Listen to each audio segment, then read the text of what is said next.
High friends, welcome back to चेरेलाज kitchen. आज आपण बघणार आहोत झिंगी पार्सल, जे आपण डॉमिनोजमध्ये नेहमी खातच असतो आणि कंपनीला पैसे देत असतो. तर चला आज ते झिंगी पार्सल आपण घरी बनवूया. तर चला वेळ न वाया घालवता रेसिपीला स्टार्ट करूया. त्याआधी चॅनेलला सबस्क्राईब केले नसेल तर सबस्क्राईब करा आणि बेल आयकॉनला क्लिक करायला विसरू नका.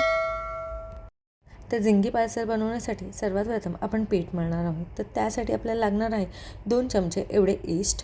ह्याच ईस्टमध्ये 2 चमचे एवढी साखर घेतली आहे आणि अर्धा कप एवढे थोडेसे नॉर्मल गरम पाणी घेतले आहे. खूप जास्त नाही, नॉर्मल गरम पाणी घ्यायचे आहे.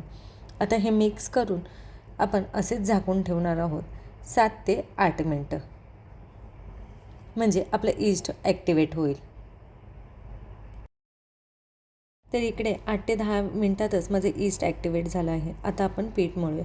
पीठ मळण्यासाठी इकडे आपल्याला वापरायचा आहे मैदा मी 2 कप एवढा घेतला आहे आणि वजनीप्रमाणे 300 ग्राम असेल. इकडे तुम्ही 1 कप मैदा आणि 1 कप गव्हाचे पीठही घेऊ शकता. तसेच मी ॲड केले आहे 1 चमचा एवढे ऑरेगॉनो किंवा तुम्ही मिक्स हब पण यूज करू शकता. चवीनुसार मीठ आणि 1 चमचा तेल.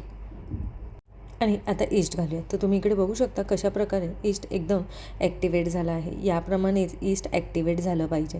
तुम्ही जेव्हा ईस्ट ॲक्टिवेट करायला ठेवता तेव्हा त्याची एकदा एक्सपायरी बघून घ्या. जर एक्सपायरी असेल तर हे ईस्ट ॲक्टिवेट होत नाही. आता हे पीठ आपण मळून घेऊया. सर्वात प्रथम आपण या पाण्यानेच पीठ मळून घेणार आहोत आणि जर लागल्यास आपण साधे पाणी थोडे ॲड करून मऊ असे याचे पीठ मळून घ्यायचे आहे.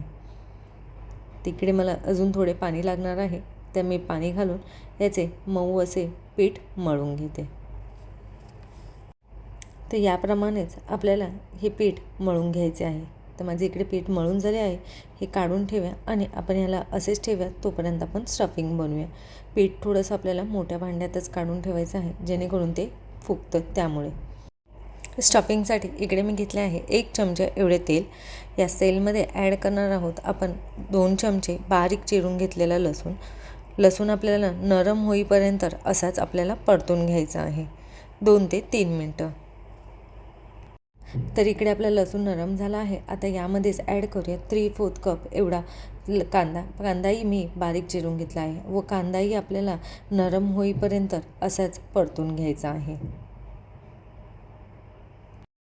कांदाही नरम झाला आहे. आता यामध्येच ॲड करूया अर्धा कप एवढी कॅप्सिकम आणि अर्धा कप स्वीट कॉर्न. हे कॉर्न मी बॉईल करून घेतलेले आहेत. हे सर्व आपण मिश्रण एकदा एकजीव करून घेऊया व ह्यालाही 2 ते 3 मिनटं असेच आपण परतून घेणार आहे. तर इकडे आपल्या भाज्याही थोड्याशा सॉफ्ट झाल्या आहेत. तर याच्यामध्येच ॲड करूया पनीर. तर मी इकडे 150 ते 200 ग्राम एवढे पनीर घेतले आहे, छोटे छोटे क्यूब्स करून. आता हे पनीरही आपण 2 ते 3 मिनटं असेच परतून घेणार आहोत.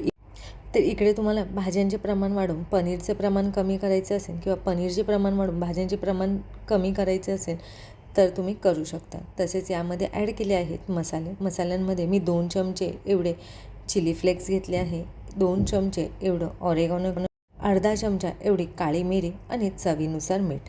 आता हे सर्व मिश्रण आपण परत एकदा एकजीव करून घेऊया. 2 ते 3 मिनटं हे आपण असेच परतून घेणार आहोत.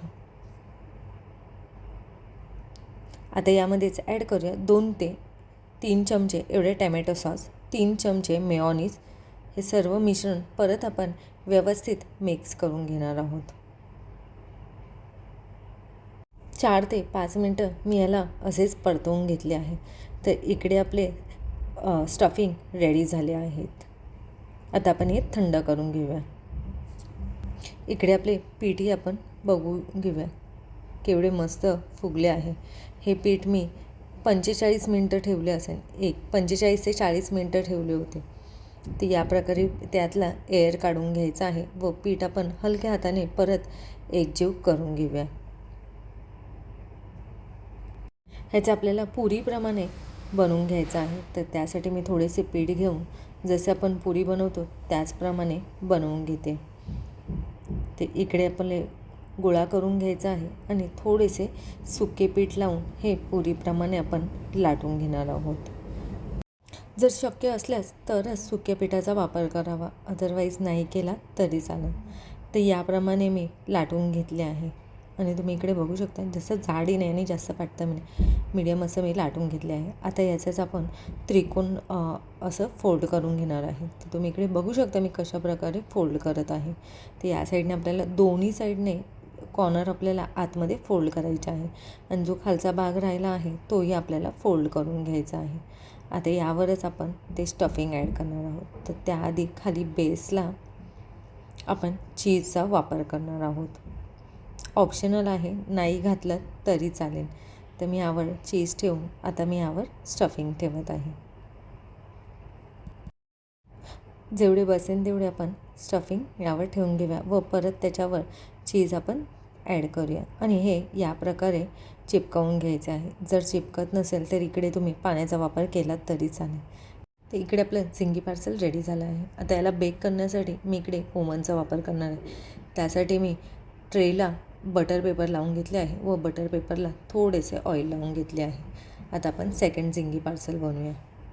जर तुमच्याकडे ओव्हन नसेल तर तुम्ही हे कढईमध्येही बनवू शकता. कढई थोडीशी 10 मिनटं प्रीहीट करून घ्यायची आहे आणि कढईमध्ये हे ठेवून द्यायचे आहे 15 ते 20 मिनटं लो टू मीडियम गॅसवर. पण याला 15 मिनटानंतर आपण मध्ये मध्ये एकदा चेक करून घ्यायचे, जसे आपण केक बनवतो त्याप्रमाणे. ते इकडे आपले सेकंड झिंगी पार्सल रेडी होत आहे.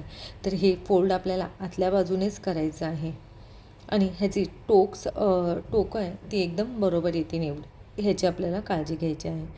आता यावरच आपण सर्व स्टफिंग ठेवून घेऊया. जर चीज नसेल आवडत तर तुम्ही नाही घातलीत तरी चालेल, ऑप्शनल आहे. आता यावर परत चीज ठेवूया आणि हे पॅक करून घेऊया. तर हे झिंगी पार्सल तुम्ही घरी नक्की ट्राय करा, पटकन होते. लहान मुलांसकट मोठ्यांना ही रेसिपी खूप आवडेल. तर इकडे माझे झिंगी पार्सल रेडी झाले आहे.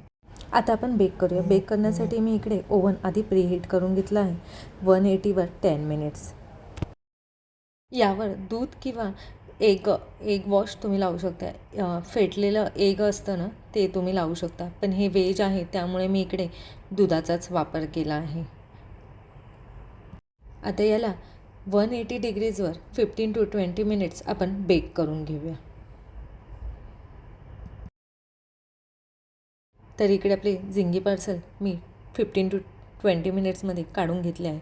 काढल्या लगेच याला आपल्याला बटर लावायचं आहे जेणेकरून हे सॉफ्ट होतील. बटर लावून याच्यावर आपण थोडेसे चिली फ्लेक्स आणि ऑरेगॅनो स्प्रिंकल करून घेणार आहोत. आता यावर आपण ओला कपडा ठेवणार आहोत जेणेकरून हे सॉफ्ट होतील यासाठी. तर 10 मिनटं आपण ह्याला असेच ठेवूया. तर इकडे आपले व्हेज झिंगी पार्सल रेडी झाले आहे. आता आपण सर्व करूया. तर रेसिपी आवडल्यास नक्की लाईक करा अँड शेअर करा.